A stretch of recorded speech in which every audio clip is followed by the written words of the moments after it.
হে আল্লাহ, এই হোটেলের মহাজনটা না অনেক ভালো। আপনি এই হোটেলের রহমত দান করেন, আমিন। আল্লাহ, এই অসহায় মেয়েটা আমার জন্য দোয়া করতেছে, তুমি দোয়াটা কবুল করে নিও।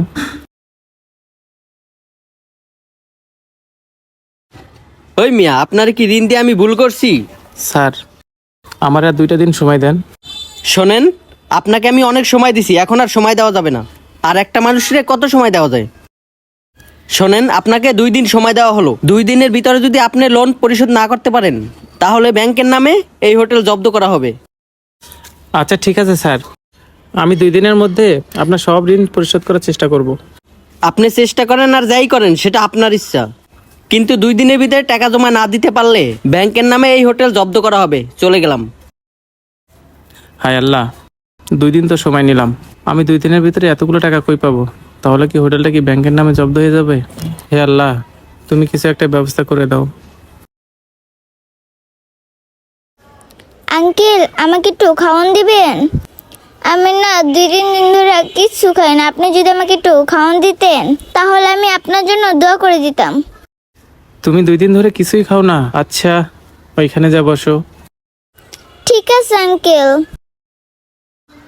আঙ্কেল তো বললো বসতে, যাই এখানে গিয়ে বসে পড়ি।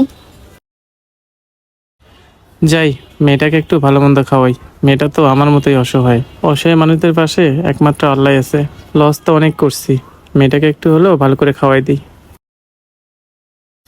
এই যে মামুনি, খাবার। আল্লাহ, মাংস দিয়ে খাবার? আঙ্কেল, আপনি আমাকে মাংস দিয়ে ভাত দিলেন? আঙ্কেল, আমি পাশের হোটেলে গেছিলাম একটু ভাত খাওয়ার জন্য, কিন্তু তারা আমাকে ভাত না দিয়ে দূর দূর করে তাড়িয়ে দিল। আর আপনি কিনা আমাকে মাংস দিয়ে খাবার দিছেন? মামুনি, এমনিতেই মনে হচ্ছে 2 দিন পরে এই হোটেলটা আর আমার থাকবে না। আচ্ছা ঠিক আছে মা, তুই যতটুকু পারিস আমার জন্য দোয়া করিস। এই দোয়াটুকুই আমার থাকবে, আর কিছুই থাকবে না। আচ্ছা, এসব কথা বাদ দাও, তুমি খাও। আর কিছু যদি লাগে তাহলে আমাকে বলবা কিন্তু, ঠিক আছে? আমি ওইদিকে আছি। আল্লাহ, আঙ্কেলটা কত ভালো। আমি একটু ভাত খেতে চাইলাম দেখে আমাকে মাংস দিয়ে ভাত খেতে দিল। যাক, আজকে তাহলে মনটা ভরে ভাতটা খাবো। এত কিছু রান্না করছি, কাস্টমারই তো নাই। আবার ব্যাংকালার কাছ থেকেও 2 দিন সময় নিছি। ব্যাংকের টাকাগুলো না দিতে পারলে এই শখের হোটেলটা আর আমার থাকবে না। হায় আল্লাহ, এখন যে কি করি। হে আল্লাহ, এই হোটেলের মহাজনটা না অনেক ভালো।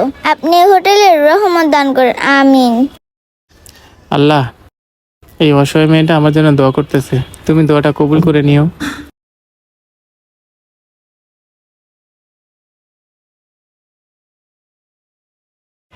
মামুনি, তোমার খাওয়া শেষ হয়েছে? হ্যাঁ আঙ্কেল, আজকে আমি অনেক দিন পর পেটটা শান্তি করে ভাতটা খাইছি। আমি আল্লাহর কাছে দোয়া করি আল্লাহ যেন আপনার সব টেনশন দূর করে দেয়। হ্যাঁ রে মা, আমি না অনেক টেনশনে আছি।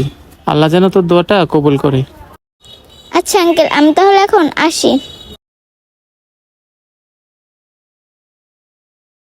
সোহাগের দোকান তো এই জায়গায়।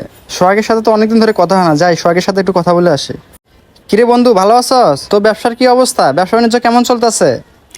এই তো দোস্ত, আছি কোনো রকম। কোনো রকম মানে? আর তোর মনটা এমন ভার ভার কেন? কি হয়েছে দোস্ত, আমাকে একটু খুলে বলতো। কোনো প্রবলেম? না, মানে তেমন কিছু না। তা তুই বিদেশ থেকে কখন আসলি? আরে দোস্ত বলিস না, কালকেই আসি। তো এদিকে আসলাম, পরে ভাবলাম তোর সাথে একটু দেখা করে যাই। তোর বাসায় যেতে চাইছিলাম, পরে ভাবলাম তুই তো মনে হয় হোটেলেই আসস, সেজন্য আসলাম একটু দেখা করার জন্য। দোস্ত, আসছিস খুব ভালোই হয়েছে। কিছু মনে না করলে চেয়ারটা টান দিয়ে নিয়ে বস, একটু গল্প করি। হ্যাঁ আরে সমস্যা নাই, ঠিক আছে, আমি বসতেছি নিয়ে। দোস্ত, আমি বিদেশে বয়ে একটা জিনিস ভাবছিলাম, বিদেশে তো থাকি, তার পাশাপাশি বাংলাদেশে একটা ব্যবসা দেই। তা দোস্ত, তোর তো এই হোটেল সম্পর্কে ভালো আইডিয়া আছে। এই হোটেলের ব্যবসায় কিরকম ইনকাম হয়? দোস্ত, হোটেল ব্যবসায় লাভ আছে, কিন্তু ব্যবসাটা যদি করতে পারিস নগদ টাকায়। দোস্ত, যেহেতু বিদেশ অনেকদিন ছিলাম, আল্লাহর রহমতে কিছু টাকা ইনকাম করছি, তো হোটেল দিলে দোস্ত ক্যাশ টাকা দিয়েই দেবো, কোনো বাকি টাকিতে কোনো কিছু নিয়ে আসবো না। তা দোস্ত, আমার তো বিদেশে আরও কিছুদিন থাকতে হবে, তো আমি ভাবলাম একটা বিশ্বস্ত লোক রাখবো আমি, যে হোটেলটা তার নিজের দায়িত্ব মনে করে চালাবে। ওরকম একটা লোক যদি পাইতাম, তাহলে আমি এবার হোটেলটা দিয়েই বিদেশ চলে যেতাম। দোস্ত, বিশ্বস্ত লোক খুঁজতেছিস? তুই একটা কাজ কর, আমাকে না হয় তোর হোটেলে রেখে দে। তোকে রেখে দেবো মানে কেন? তোর তো হোটেল আছেই। তোর কথা বুঝলাম না কিছু দোষ।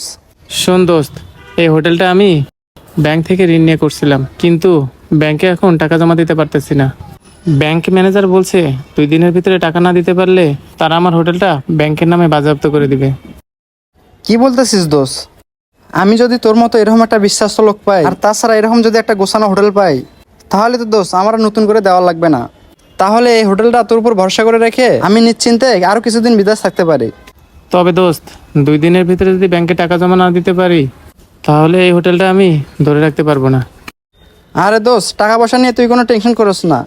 তুই বিকালে আমার সাথে দেখা করিস, ঠিক আছে? আমি তোকে সব টাকা বুঝাই দেবো। তুই কালকে ব্যাংকে গিয়ে সব টাকা বুঝাই দিয়ে আসবি। তবে দোষ, আমি তোর এই ঋণের টাকা সব ক্লিয়ার করে দিচ্ছি দেখে তুই এটা আবার ভাবিস না এই হোটেলটা আমি কিনে নিতে আসছি। দোষ, মনে করে এই হোটেলটা তোরই, আগে যেমনটা ছিল ঠিক তেমনটাই থাকবে। নিজের মনে করে চালাবি, ঠিক আছে দোষ? সত্যি দোস্ত, তোকে যে আমি কি বলে ধন্যবাদ দিব বলার ভাষা নেই। তোর জন্য হয়তো এই হোটেলটাতে আমি আবার বসতে পারবো। ঠিক আছে দোস্ত, তুই তাহলে থাক, আমার একটু কাজ আছে, আমি তাহলে এখন আসি, ঠিক আছে? বন্ধুরা, গরিব অসহায়দেরকে সাহায্য করলে আল্লাহ আপনাকে সাহায্য করবে। ভিডিওটি ভালো লাগলে অবশ্যই লাইক কমেন্ট শেয়ার করবেন। ধন্যবাদ সবাইকে। আসসালামু আলাইকুম।